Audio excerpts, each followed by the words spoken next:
Allô, bonsoir. Voilà. Bienvenue et bonsoir. Bienvenue à la 82e de poésie d'au-delà du confinement. Euh, nous sommes de plus en plus un peu partout dans le ou les déconfinements. Et ce soir, un peu au hasard comme ça, des choses, je nous propose de découvrir ou redécouvrir le poète libanais Salah Stétier. Lecture que je dédie à Céline Rallet, euh, en toute amitié et poétique, avec les projets poétiques et musicaux qui sont les siens au Sangor, qui est l'un des partenaires de Maelstrom et du festival reporté à début octobre, hein, si tout va bien, au Sangor. Et donc je vais lire à l'écran les textes. Voilà. Donc je m'excuse voilà, de regarder maintenant l'écran, mais autrement.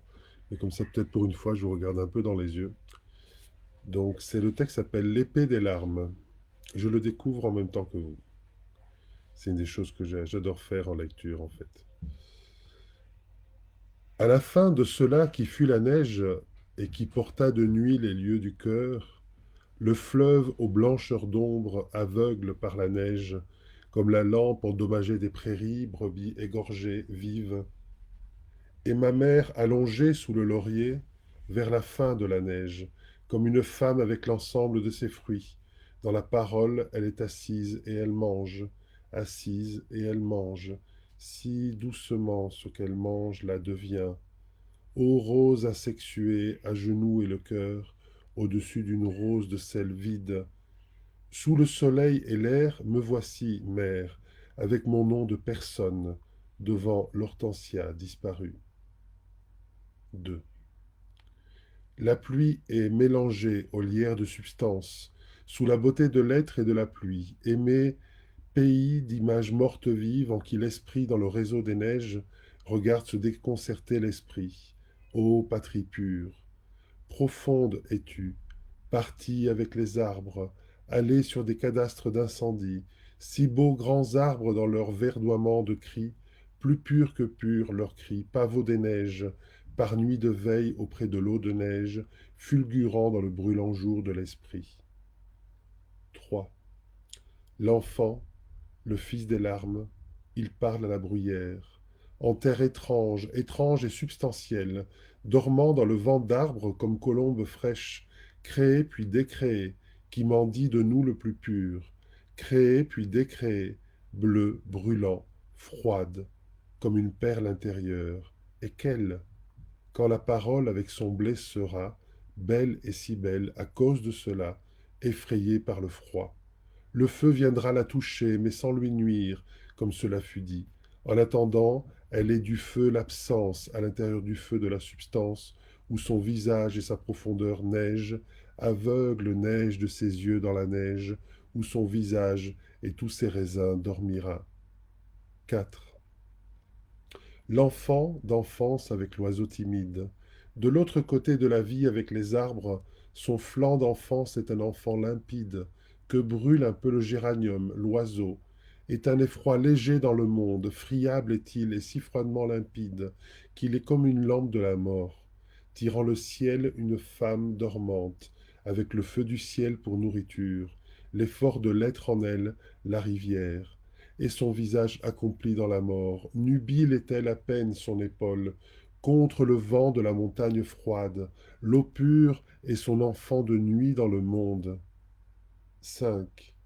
Et nous voici devant l'éblouissement, éblouis par l'éblouissement. C'est peut-être la fin, et c'est la fin, cela, l'éclat des arbres, le charbon de la blessure, depuis l'eau la première, à laver cendres et rives, à consoler nos larmes, le bleu du ciel avec l'enfermement, et le soleil, qui du soleil parla? Les cils brûlés, nous contemplons la rivière, ses eaux brûlées dans l'eau de la maison, car c'est bientôt, bientôt, comme une main de jeune fille et de fontaine, la femme brune avec un châle d'eau, plus nue, mirée d'éclat. 6. où l'arbre prend figure, au-dessus de la traversée des fleuves, liée et déliée par nœuds obscurs, et cette femme avec sa larme de colombe en feu d'unicité, offerte à la dévastation du cœur. Oiseau très fin sous les passants nuages, c'est avec vous la vie, nous regardons, se former de basalte un corps de songe, sa bouche inférieure aimée du songe, bouche endormie sous la frayeur des nébuleuses, comme est la rose fraîche que mangera la chèvre, installée dans la limpidité stérile. 7. La petite fille de l'amour, elle est petite, elle est la chimère du sein, au centre de la lampe. Elle est la flamme et le cri de la douleur. Au centre de la lampe de l'esprit, l'arme en éclat de lune, tenue par le long violon de la distance, avant la neige, avant le givre des amants. Qui la connaît? Qui la lia? Et qui la délia par nuit de neige? L'arme du très long ver, sinon les rusés renards des roseraies, qui l'ont connue dans le cristal qu'elle fut avant l'immense neige, enfant du jour penché sur la chimère de ce qu'elle fut. 8. Puis c'est de l'eau cousue et recousue. La terre a besoin d'arbres.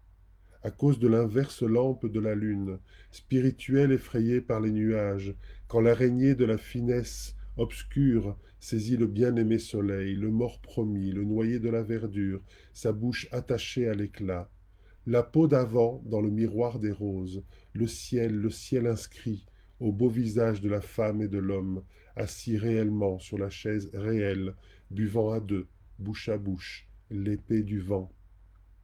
9. Notre maison, voici. Une frontière, elle la passe avec la nuit et ce bois invisible, jusqu'au matin où la lumière est nue, comme une femme nue, eau transparente obscure, bouche lavée par le clair de la pluie pour le franchissement d'une colombe avant son absorption par la nuit. Avant la nuit comme un cheval timide, et la maison à cheval sur la nuit, sa tête de cheval bientôt colombe, ses longs naseaux brûlés d'un souffle inouï, comme le vent se défait et respire, le reste étant cheval de chair obscure, mis en travers de la nuit. 10.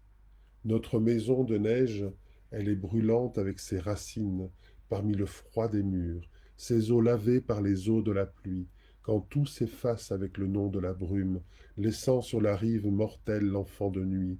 Et quel esprit l'enflamme, et qui l'enflamme à l'orée du soleil, dans le vent froid du long jasmin dorant ses membres brûlants et ses bouches d'amour contre l'amour de cette femme en larmes, endormie avec elle-même dans son corps, qui rêve et puis s'en va? 11. Les dernières maisons sont traversées d'un arbre.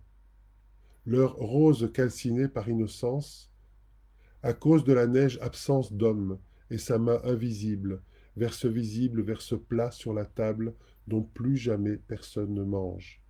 Il y a sous l'arbre plusieurs enfants abandonnés par le sommeil, dans leur jardin tacite, tandis que les étoiles voisines, à l'œuvre dans le petit bois près de la mort, apprennent d'eux les formes de la patience. 12. L'homme habite une maison de verre.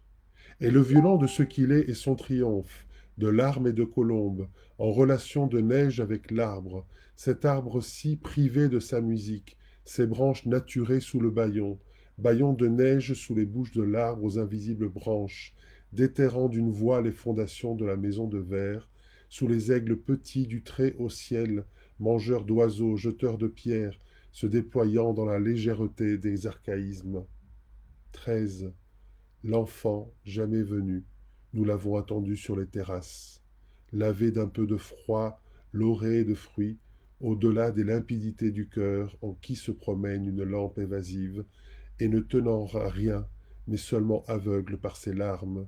Ô corps formé de larmes, donne-nous, donne-nous l'enfant d'enfance par la pluie retenue et si amoureusement nouée à ces chantantes perles, qu'il s'en dégage ainsi qu'un cheval d'or, brûlant de son sabot l'herbe d'enfance, contre la nuit brûlée de plusieurs sens, où dorment, et leur sang naïf, les framboises. 14. Noble maison par le volubilis, dans la maison de l'être, écrite elle est lueur, lueur dans la lueur, elle est dépassement de la lueur, ses lampes retournées à l'eau fraîche, Inhabitée, inhabitée maison des larmes, comme au fermier des libellules, gardant secrète en soi l'épée des larmes. Parmi les paysans d'ici, hommes de songe, pesant leur poids de songe, et leurs raisons sont si puissantes dans le songe qu'ils sont debout comme des pierres. 15. Déesse de l'été dans les nuages, sur ce pays d'immenses, immenses arbres, en des jardins posés près de la pluie, comme un toucher soudain d'abeilles froides, femme de lait avec les paysages, l'épée des larmes à la main, ô invisible, au point le plus haut de l'été disparu, au point le plus noir de l'esprit formé des colombes, et l'on salue l'ouverte lampe de colombe, au point le plus haut de l'été disparu, où les déesses de l'esprit sont des énigmes, comme beauté songée dans le goudron, en attendant la réduction promise du nom qui est le nom derrière le nom, et qui s'effacera aussi le nom. Voilà, c'était Salas Tessier qui nous a quittés le 19 mai cette année. Et c'était une petite lecture dédiée d'un grand poète dédié à Céline Rallet, entre autres, et à tous ceux qui aiment Benoît Stellier.